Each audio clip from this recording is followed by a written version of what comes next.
Hey guys, tonight we're diving into the fascinating world of ancient African kingdoms and their obsession with perfume. Imagine you're walking through a bustling market in ancient Egypt, the air heavy with the sweet and spicy scents of exotic oils and resins. You can almost taste the richness of the perfumes that envelop the people, kings, queens, and even the gods. It's not just about smell, it's about power, prestige, and a piece of history that lasted thousands of years. So, before you get comfortable, take a moment to like the video and subscribe, but only if you genuinely enjoy what I do here. Also, drop a comment telling me which city you're tuning in from and what time it is where you are. I'd love to know where my stories are reaching. In this chapter, we're going to explore the origins of perfume in ancient African kingdoms, specifically in Egypt. It's incredible to think that perfumes were not just a luxury item but a symbol of power and even divinity. Can you imagine the air in Egypt, flooded with the scents of frankincense, myrrh, and lotus? These were not just fancy smells, they were the fragrance of the gods. Perfume wasn't a modern invention. In fact, it's one of the oldest practices we know of. Ancient Egyptians were some of the first to perfect the art of making perfumes, and it was deeply intertwined with their daily life, rituals, and even their afterlife. Some even believed that perfume could be a gift to the gods, an offering of pure, divine essence. The kingdom of spices, the luxurious world of ancient Egypt. As you step into the heart of ancient Egypt, you're immediately enveloped by the scent of luxury. It's everywhere. The air is thick with the fragrance of frankincense, myrrh, and cinnamon. The elite of Egyptian society were not just using perfumes for pleasure, they were using them to signal their wealth, status, and divine favor. If you were rich and powerful in ancient Egypt, you didn't just have a fine silk robe. No, you had a collection of perfumes, each one with a purpose and meaning, from ceremonial use to personal indulgence. Perfume was part of the daily life of Egyptian royalty, but it was also a tool of politics and religion. The pharaohs, those mighty rulers of the Nile, were known to use perfumes to assert their authority and even to communicate with the gods. For example, it wasn't uncommon for pharaohs to wear certain scents during key ceremonies, believing that the right fragrance could enhance their divine connection. Let's not forget about the common people, too. They weren't exactly walking around with bottles of the finest oils, but even they had access to scented oils and incense. These were often used in homes, in temples, and during burial rituals. Perfume had a universal role, and it wasn't just about luxury, it was essential to life and death in ancient Egypt. The wealth that came from perfume trade was staggering. Egypt had access to some of the most prized ingredients in the ancient world, including frankincense from the Arabian Peninsula and myrrh from the Horn of Africa. These were not only expensive but also had powerful spiritual meanings. Frankincense, in particular, was used in rituals and ceremonies, believed to bring the favor of the gods.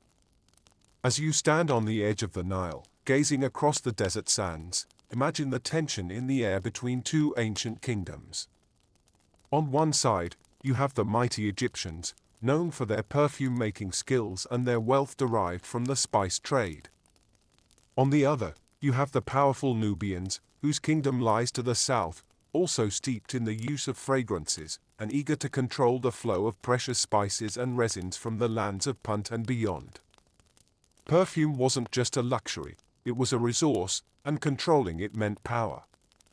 The Egyptians had an insatiable demand for frankincense, myrrh, and other exotic ingredients that were brought from distant lands. The Nubians, who lived in the region we now call Sudan, were strategically positioned along trade routes that connected Egypt to places as far away as the Arabian Peninsula and even further into Africa. The competition between these two kingdoms was fierce. While the Egyptians controlled the heart of the perfume trade, they had to rely on the Nubians for access to the most coveted resources. Frankincense and myrrh, in particular, were sourced from the land of Punt, which was said to be located somewhere in modern-day Somalia, Eritrea, or even Ethiopia. The Egyptians called it the land of the gods, and they believed that these resins had divine properties, able to communicate with the heavens. So, what did the Nubians want in return? Power, of course. They didn't just want to sell spices, they wanted to control the flow of these precious goods. As trade routes became more contested, so did the use of perfume. Egypt's dominance was being challenged by the Nubians, and the power of perfume became a tool in this quiet war of influence. Close your eyes for a moment and imagine you're in the midst of an ancient Egyptian perfume workshop. The air is thick with the scent of herbs, oils, and resins. You can see artisans, their hands steady, working with various materials, blending them into intricate perfumes that are more than just pleasant smells, they are powerful concoctions that carry spiritual significance. Egyptians were masters of perfume, not only because of their access to rare ingredients, but also because of their knowledge of how to blend these materials to create scents that were almost magical. Some of the most prized ingredients were frankincense and myrrh, both of which were considered sacred. Frankincense, in particular, was burned during religious rituals, and its smoke was believed to carry the prayers of the living to the gods. But it wasn't just about these resins. Egyptians were also fond of using flowers, herbs, and fruits. Lotus flowers, for instance, were a symbol of rebirth and purity, and they were often used in perfumes that were believed to bring spiritual renewal. The Nile's rich vegetation provided access to an abundance of other natural ingredients, cinnamon, cardamom, and even saffron, all of which contributed to the depth of Egyptian perfumes. One of the most fascinating aspects of Egyptian perfume making was the use of animal fats as a base. They would melt fats like beeswax, which they then infused with fragrant oils. These waxy perfumes had a long-lasting effect, and they could be applied directly to the skin, leaving behind a subtle, lingering scent. The Egyptians believed that perfume was not just an external beauty product, but something that could be absorbed into the body, influencing the soul. Imagine wearing one of these perfumes, feeling the divine connection as the scent clings to your skin. The Egyptians truly believed that fragrance had the power to reach the heavens, and it was this belief that made their perfumes so powerful. In ancient Egypt, perfume was not just a luxury enjoyed by the common people, but a symbol of power and divinity, especially for the queens. Let's step into the world of Cleopatra, the most famous of all Egyptian queens. Imagine her regal presence, sitting on a golden throne, her perfume filling the air as she met with foreign ambassadors and even Julius Caesar. Her fragrance was not just a personal indulgence, it was a tool to enhance her allure and political influence.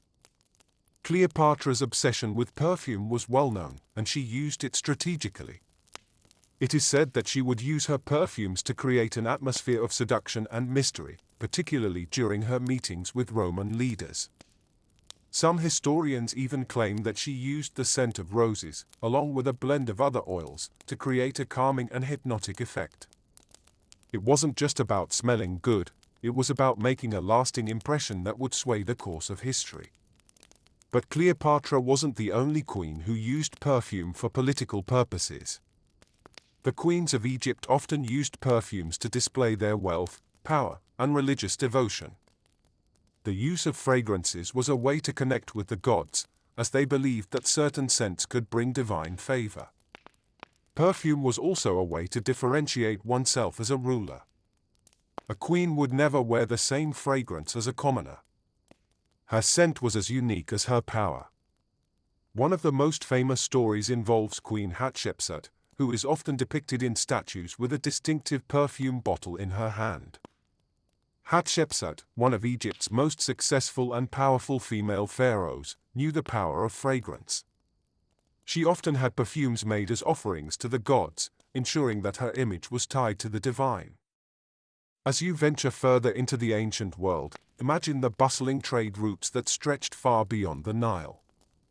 Egypt's perfume trade didn't just extend across its own borders but reached distant lands, across deserts, through forests, and over vast oceans. One of the most surprising connections lies with the Indian Ocean, which brought Egypt into contact with exotic spices and resins from faraway lands. Ancient Egyptians had access to a wide range of ingredients that came from the Indian Ocean region, including aromatic woods, spices, and resins that were used in perfume making. The route across the Red Sea to Arabia and further into the Horn of Africa opened up a world of fragrant treasures. One of the key players in this trade was the land of Punt, which many believe was located in what we now call Somalia or Eritrea.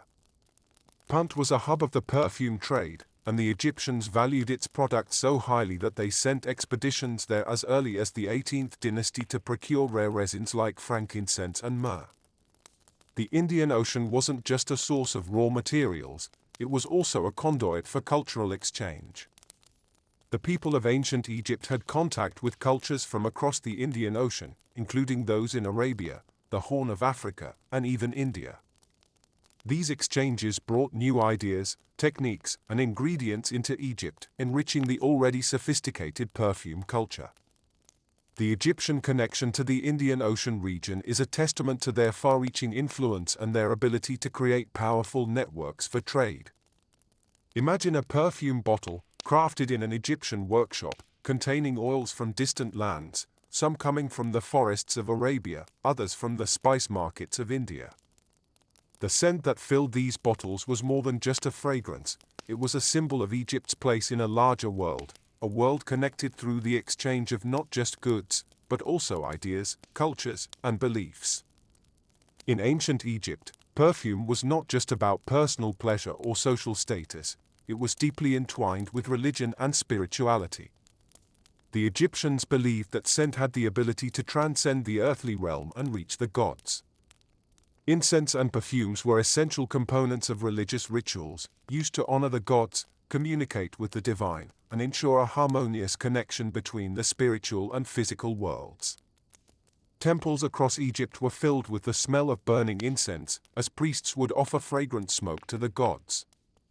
One of the most sacred resins used in these rituals was frankincense, a gift to the gods that was believed to carry prayers and petitions to the heavens. The Egyptians viewed these rituals as a way to maintain the cosmic order, and the use of incense and perfume was seen as a method of spiritual purification and protection. Perfume was also an important part of the mummification process. When preparing a body for the afterlife, priests would use aromatic oils and balms to anoint the deceased. These scents not only preserved the body but also played a symbolic role, ensuring that the spirit of the deceased would be able to navigate the afterlife and be protected from malevolent forces. Frankincense, myrrh, and other fragrant oils were applied to the body and placed in the tombs of pharaohs, ensuring their spiritual journey was safeguarded. The gods themselves were believed to have an affinity for certain scents. For example, the goddess Isis was often associated with myrrh, while the sun god Ra was linked to the scent of incense. These divine preferences were reflected in the offerings made to them. Priests and royalty would burn the preferred resins and oils, hoping to earn the gods' favor and protection. In ancient Egypt, perfume was not only a tool for religious and spiritual purposes but also a powerful symbol of social status and class. The use of perfume was a privilege reserved for the elite, and it served as a means of distinguishing the nobility from common people.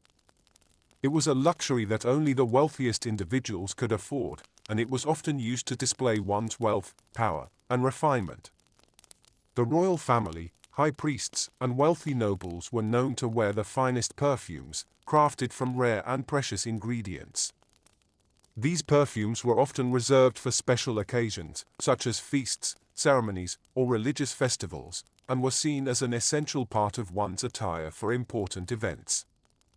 The scent became an invisible marker of one's status in society. To be invited to a banquet or a royal gathering was to experience not only the lavish feasts but also the intoxicating fragrances that filled the air, marking the occasion as one of high importance. Perfume also played a role in marking social class through its exclusivity. The rarest ingredients, such as frankincense, myrrh, and the exotic flowers of the Nile, were reserved for the elite, while commoners had access to simpler, more affordable fragrances. These less expensive perfumes were often made from local herbs and flowers, and although they were not as refined as those used by the aristocracy, they still held value in Egyptian society. One of the key functions of perfume in ancient Egyptian society was to demonstrate one's devotion to the gods and to the afterlife. The use of perfume in religious rituals was a way to demonstrate wealth and piety. For the elite, wearing luxurious fragrances was a way to show their closeness to the divine, while for the common people, even modest perfumes were a way to connect with the spiritual realm. The use of perfume thus served as a social indicator, separating the classes and reinforcing the hierarchical structure of Egyptian society. As we explore the ancient world, we find that Egypt's influence on perfume culture extended far beyond its borders. The Egyptians were pioneers in the art of perfumery, and their knowledge and techniques spread to other cultures, especially those in the Mediterranean, the Near East, and even as far as India. Egyptian perfume-making methods and the importance of fragrance in both religious and daily life were adopted and adapted by many civilizations. One of the most notable recipients of Egyptian perfume influence was the ancient Greeks. The Greeks were captivated by Egypt's mastery of fragrance, and as they established trade routes and diplomatic relations with Egypt, they began to import Egyptian perfumes. The Greek elite, much like the Egyptians, began using perfume not only as a luxury but as a marker of social status. Greek philosophers, poets, and playwrights often referenced perfume in their writings, and it was considered an essential element of a refined lifestyle. In addition to the Greeks, the Romans were also heavily influenced by Egyptian perfume culture. The Roman Empire's expansion into Egypt brought Egyptian perfumery to the heart of Roman society. The Romans adopted Egyptian perfume-making methods, and the use of perfume became widespread across all levels of Roman society.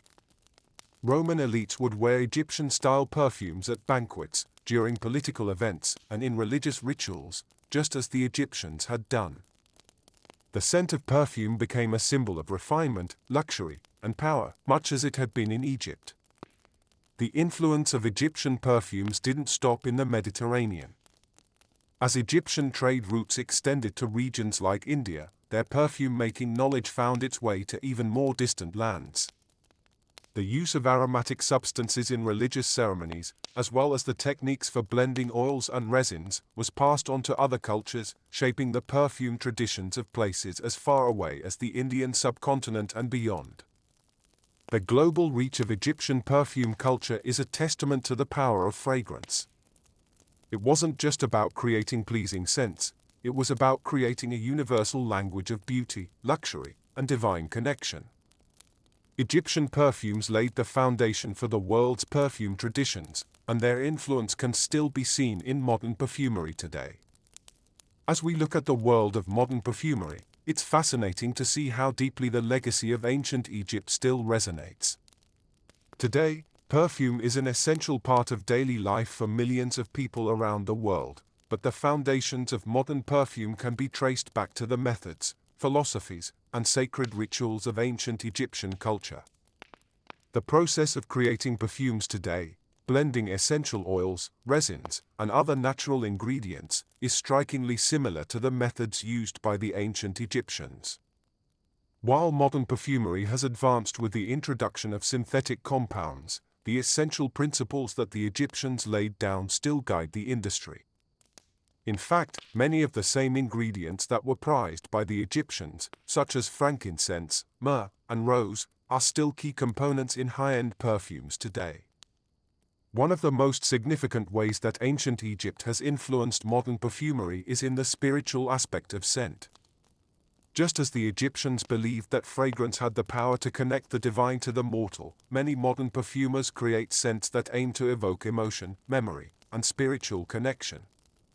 Perfume is not just a tool to smell good, it is an art form that plays on the senses, drawing people into a world of emotion and experience.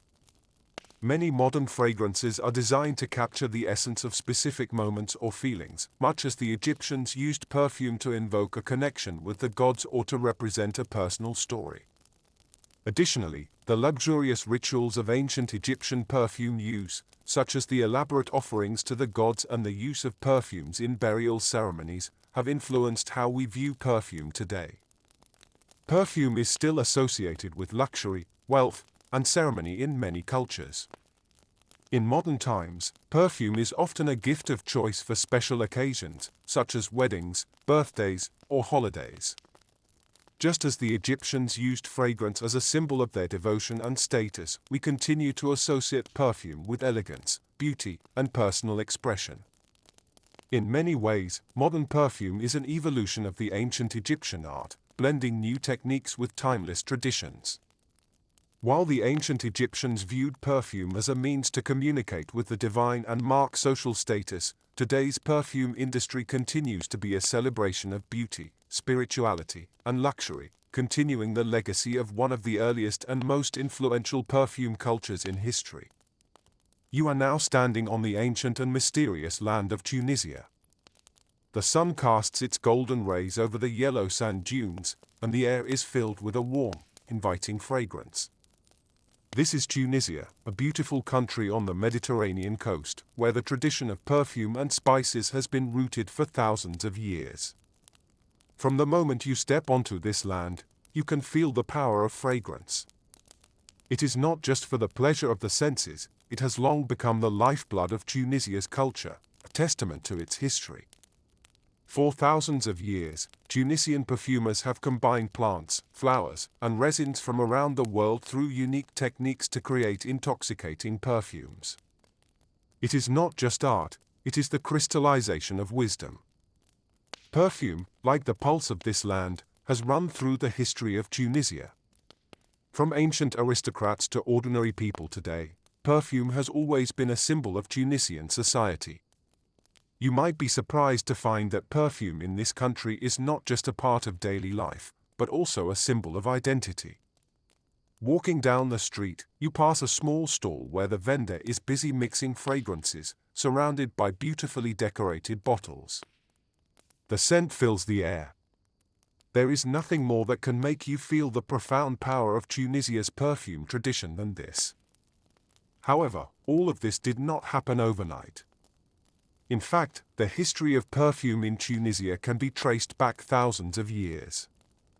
As early as ancient times, Tunisia was considered a trading hub for spices and perfumes. It had close cultural exchanges with civilizations like Egypt, Greece, and Rome, which further advanced the art of perfume making. Even today, Tunisia remains an important part of the global perfume market. The production of perfume is not just a commercial activity, it represents a nation's cultural confidence and historical heritage. You might wonder why Tunisians are so obsessed with perfume. In fact, the allure of perfume goes beyond just its scent, it is also deeply tied to religious rituals. Fragrance is seen as a sacred presence, playing a key role in sacrifices and celebrations. The methods of using and making perfume have been passed down through generations, becoming an essential part of Tunisian culture. Moreover, perfume is nearly ubiquitous in daily life in Tunisia. Whether it's a festive celebration or an ordinary day, the fragrance of perfume lingers in the air, making every moment feel special. However, don't think that the history of perfume in Tunisia has been smooth sailing. In fact, historians are still debating the origins of Tunisia's perfume tradition.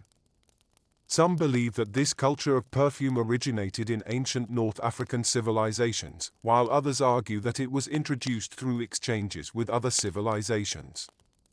Overall, while there is disagreement in academia about its precise historical roots, it is clear that perfume has played an incredibly important role in Tunisia's history and culture. You continue walking on this land, and you see some locals making perfume in ancient ways. Perfumers carefully select every petal, every herb, and skillfully combine them.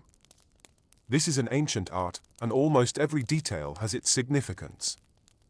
You begin to realize that perfume in the lives of Tunisians is no longer just about pleasing the nose, it represents their profound understanding of beauty, the sacred, and nature.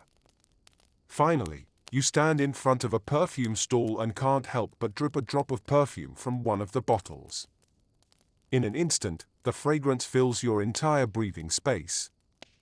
You take a deep breath, feeling a sense of relaxation and calm from the inside out. This fragrance, with thousands of years of history and cultural accumulation, seems to transcend time, telling you the ancient tradition of perfume in Tunisia. You find yourself standing at a bustling trade port, surrounded by merchants shouting out their wares and the sound of waves gently lapping against the docks. This is where the story of perfume and spices takes an interesting turn, because in the ancient African kingdoms, spices were not just used to flavor food. They were symbols of wealth and power, and their trade was as fierce as any battle. In these ancient lands, controlling the spice trade meant controlling not only luxury goods but also political influence. The merchants who dealt in these precious commodities often held as much sway as the kings themselves.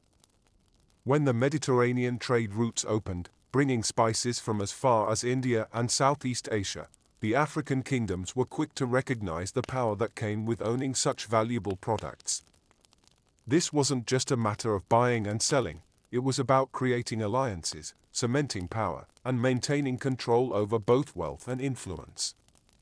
Perfume, with its deeply ingrained connection to spices, became a symbol of power in itself. The elites, both in the bustling cities and in the grand palaces, used perfume to express their status and wealth. The better the perfume, the greater the status. You might imagine the rich aromas wafting through the grand halls of palaces, where the air was thick with the scent of myrrh, frankincense, and other exotic spices. These were the scents of power. The rulers knew that whoever controlled the flow of these fragrant materials had the upper hand in their region. In fact, spices weren't just used for perfumery or cuisine, they also became an integral part of the ruling elite's rituals. Frankincense, one of the most prized spices, was burned during religious ceremonies, both to honor the gods and to show the king's devotion.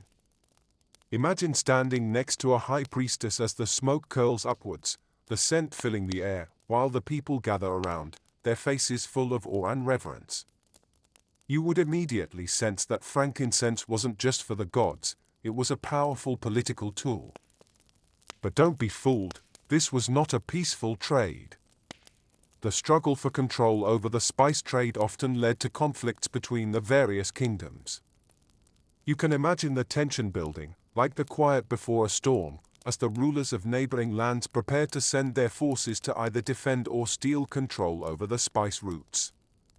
After all, whoever held the trade routes controlled the flow of wealth, and in ancient Africa, wealth meant more than just gold, it meant survival.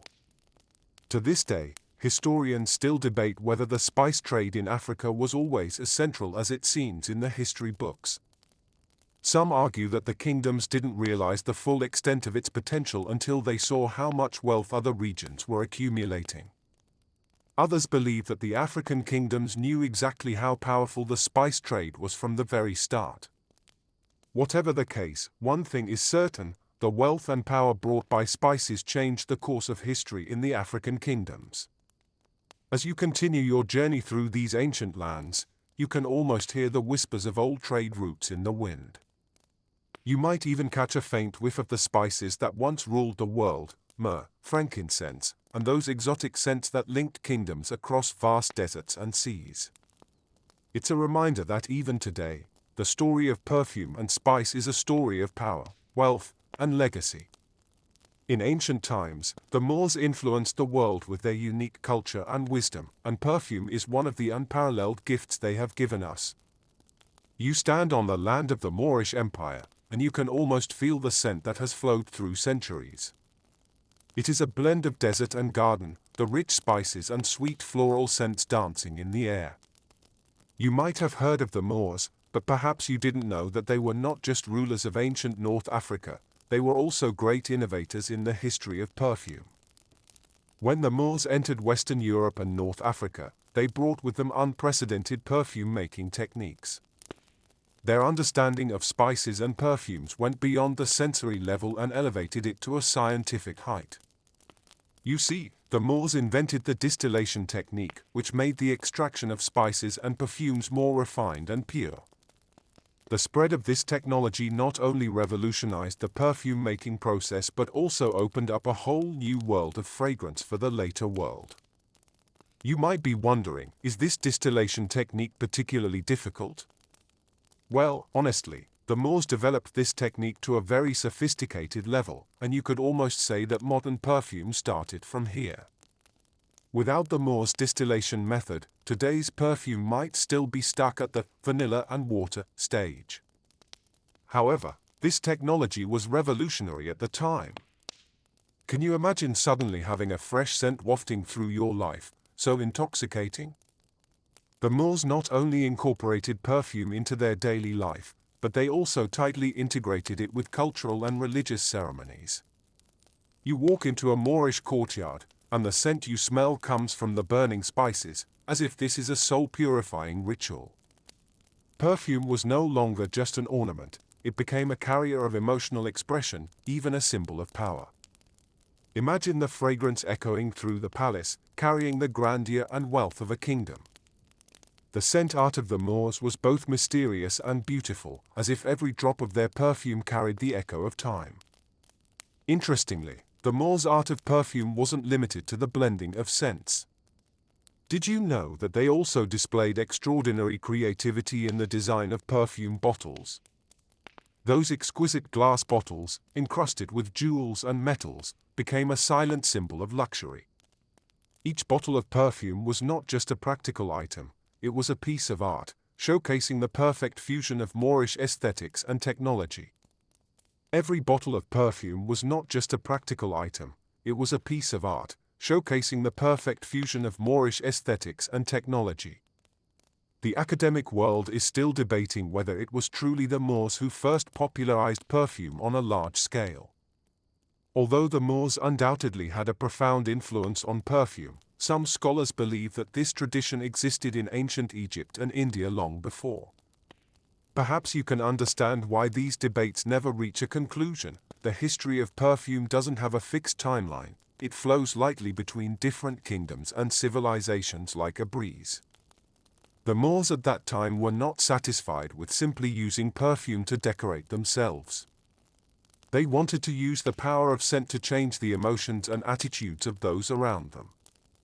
Just like today when we use scented candles to create an atmosphere, the Moors recognized the subtle impact of fragrance on the psyche long ago.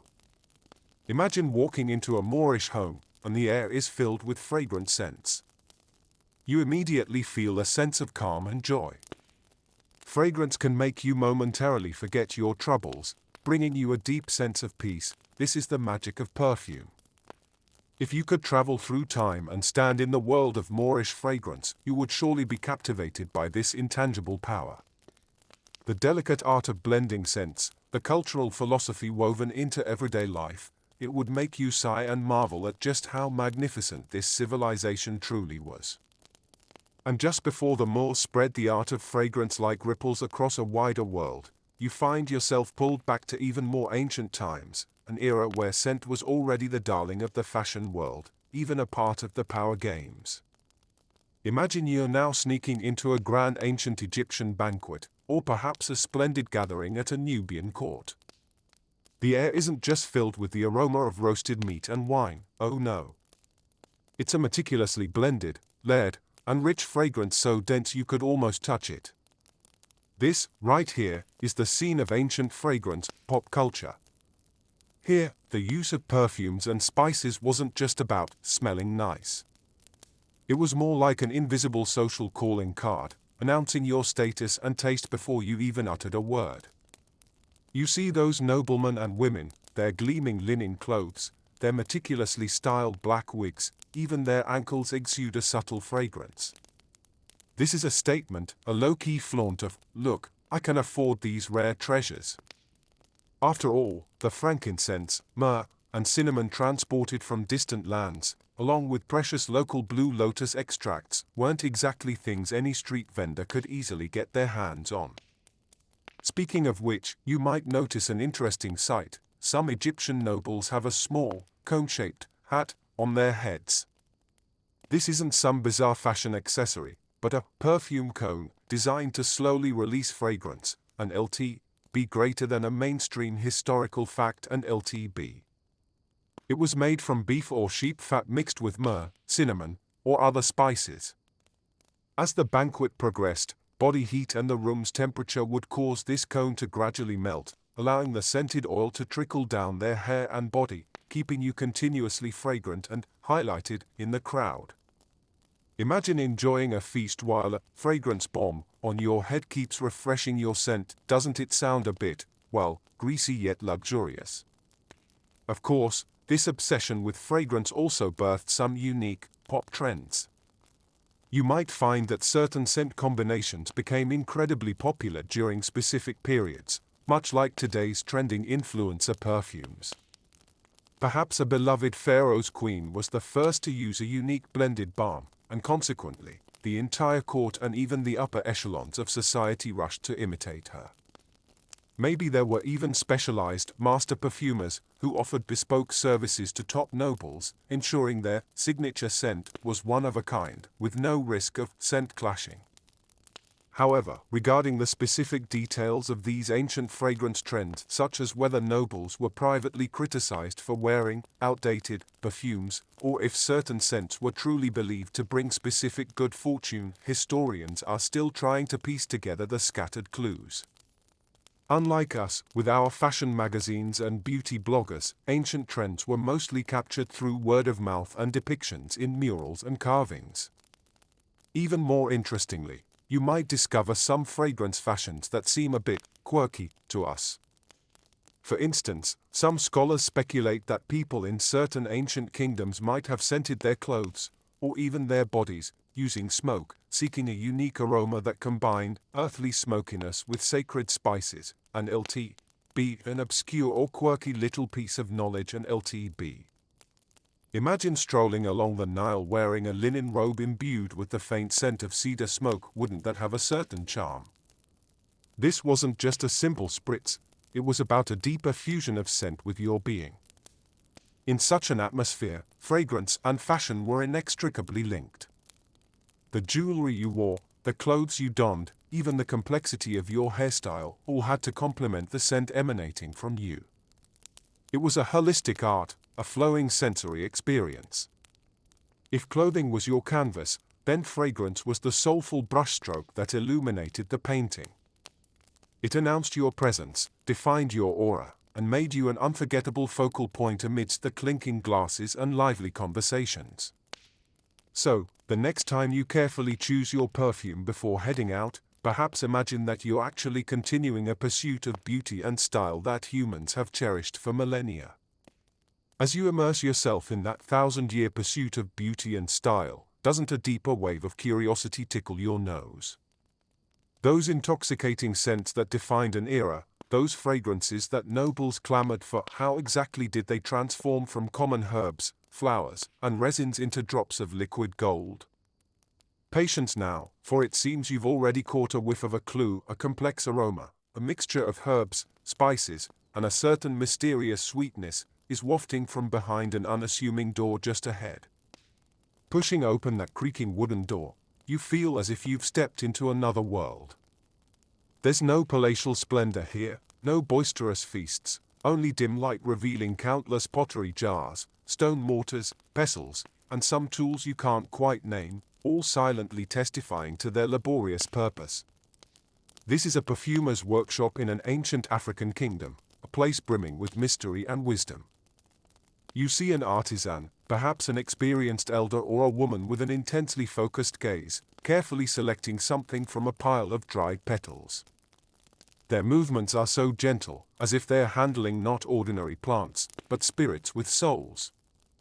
These perfume artisans often played the role of part alchemist, part herbalist in their society.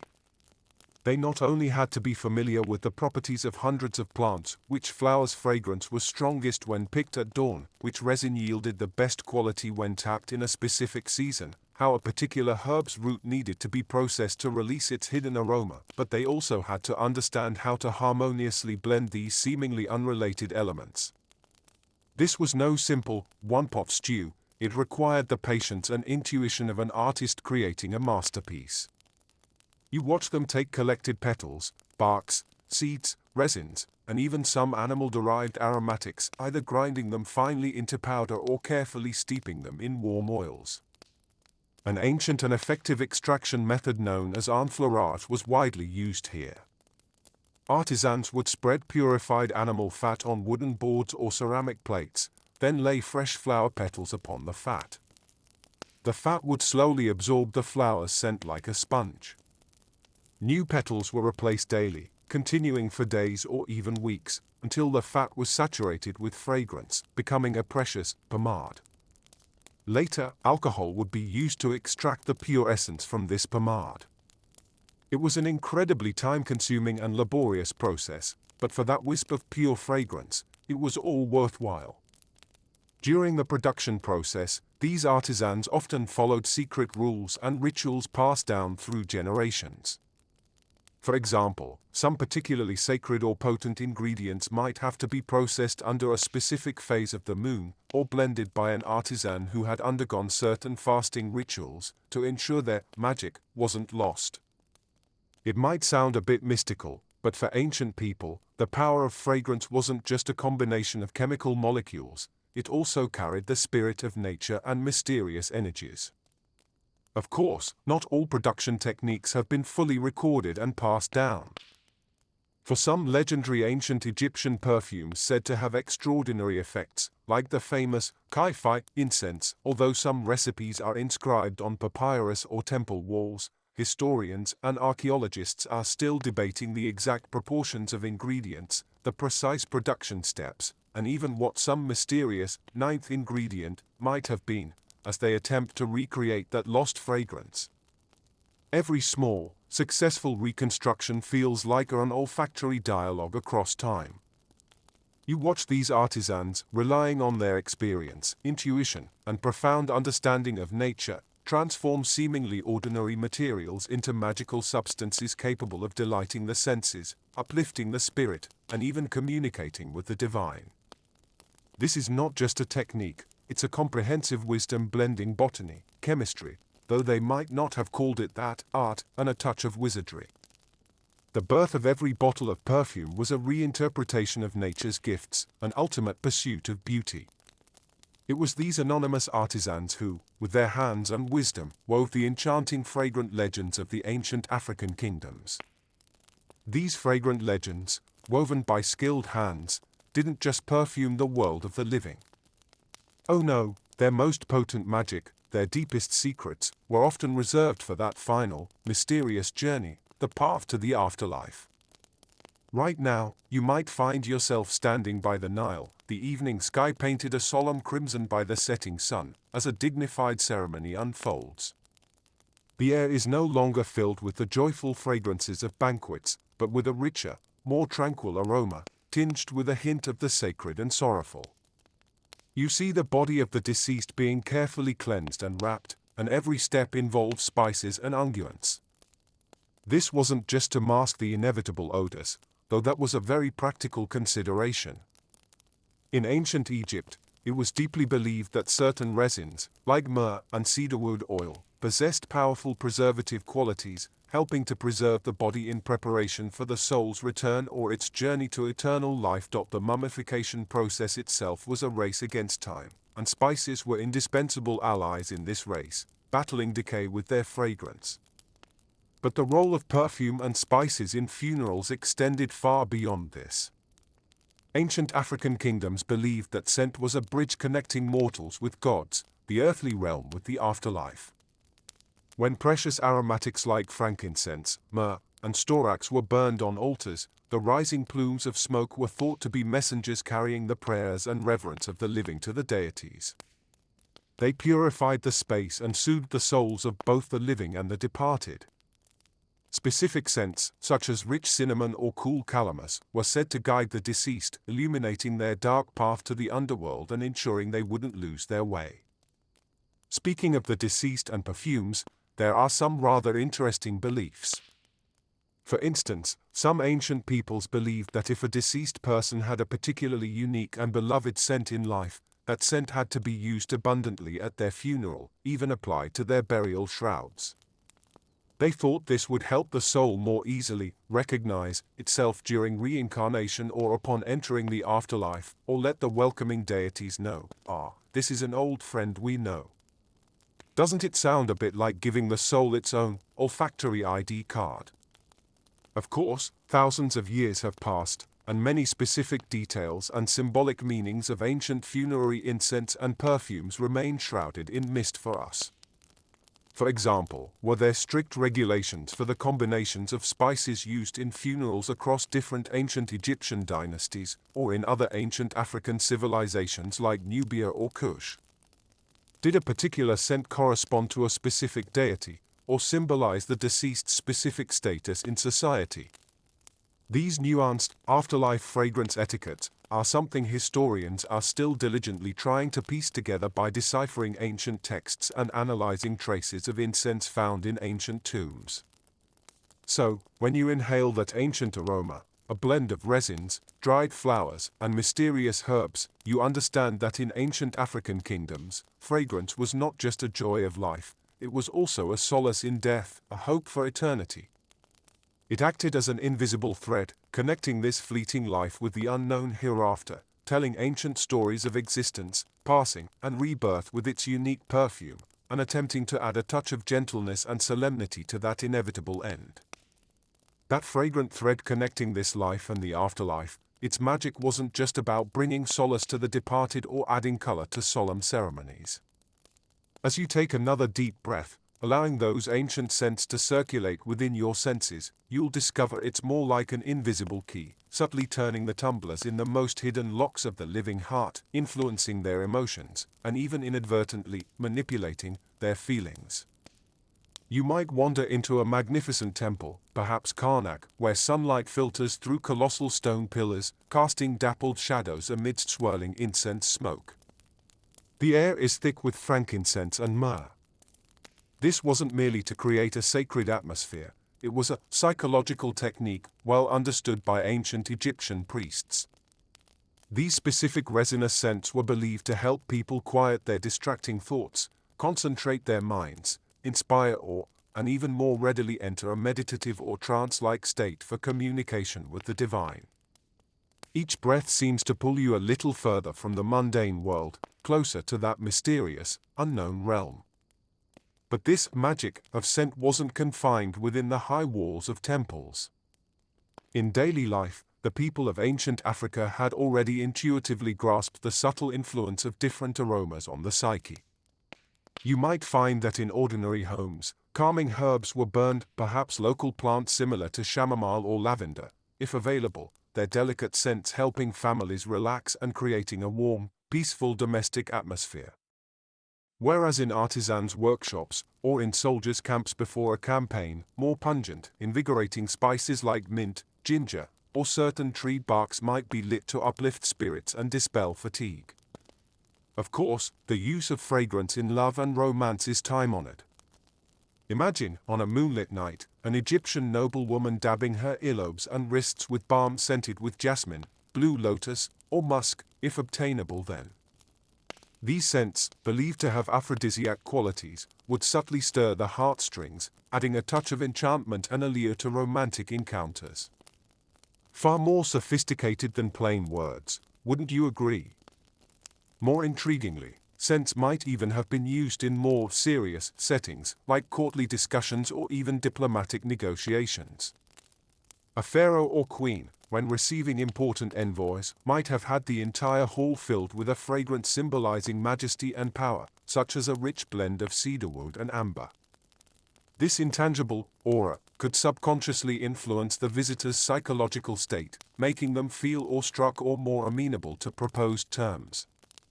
Wouldn't that count as a rather clever psychological tactic? Regarding how scent affects psychology, there were some very unique practices.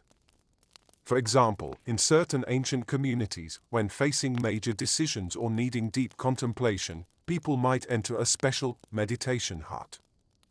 Specific mixed incenses would be burned inside, the aroma said to help purify thoughts and eliminate distractions, thereby leading to wiser judgments. It's almost like giving the brain an aromatic spa treatment. However, the extent to which ancient people consciously and systematically used scents to regulate emotions and psychological states, versus how much arose from accumulated experience and cultural traditions, is something modern scholars are still trying to explore more deeply through the analysis of ancient texts and archaeological findings. Did they possess a complete system of aromatherapy, or was the use of certain scents more symbolic than actual psychological intervention? This remains a fascinating puzzle. Regardless, as you look back on this fragrant history, you'll marvel at the wisdom of the ancients. They may not have had the precise instruments of modern science, yet they had already perceived the invisible pathway between scent and the soul. They used nature's gifts to subtly modulate life's joys and sorrows, allowing fragrance to become a silent language, an emotional guide, and a spiritual solace. This ancient psychology of scent, even when viewed today, still shines with an alluring light. So, are you feeling completely enveloped by fragrance right now? Just like those ancient African kingdoms, even though millennia separate us, that obsession with scent, doesn't it just get to you, in the best possible way? We've journeyed from the mysterious spice recipes of ancient Egypt, followed the scent trail to Queen Cleopatra's perfumed political maneuvers, and then watched the Moors bring the art of perfumery to the world. It's been quite the fragrant epic, hasn't it? Now, let's fast forward to today. As you lie in bed, closing your eyes, do those ancient scents seem to linger around you? The perfumes you wear, the room diffusers you use, even the pleasant smells in your shampoo or body wash that make you feel relaxed or happy, do you know that their roots can often be traced back to those ancient African civilizations we just talked about? This isn't some mystical theory, it's a very real historical legacy. Think about it, when you step into a perfume shop today and pick up a bottle, don't you instinctively lean in for a sniff? Have you noticed that many modern perfumes, especially those with an exotic or earthy feel, often use classic fragrance ingredients like frankincense, myrrh, or sandalwood? These are old friends that ancient Africans had already mastered centuries ago. It's like how you might gravitate towards vintage fashion. The perfume world has its own vintage trends, and many of those vintage sources are the treasures left behind by ancient Africans. And have you ever noticed that modern people's pursuit of scent goes far beyond simply covering up odors or pleasing others?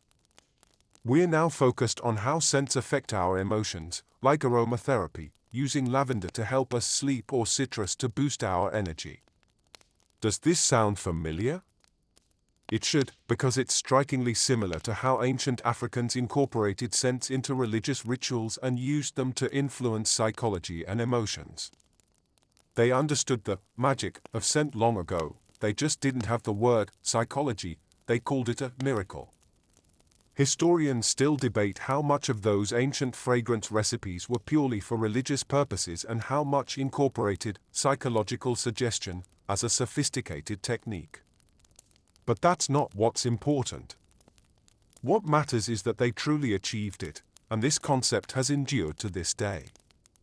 Even our current perception of perfume as a symbol of luxury and status mirrors that of the ancient African kingdoms. Look at high-end perfume brands. Don't their ads often evoke a sense of mystery, nobility, and exclusivity? Isn't that just a modern recreation of how ancient nobles used perfume to signify their status? The spice trade back then wasn't just simple commerce, it was a game of wealth and power. Whoever controlled the source of rare spices had influence in social circles. So, in a way, that limited edition perfume you bought today, inadvertently, becomes a modern continuation of this ancient fragrance power play.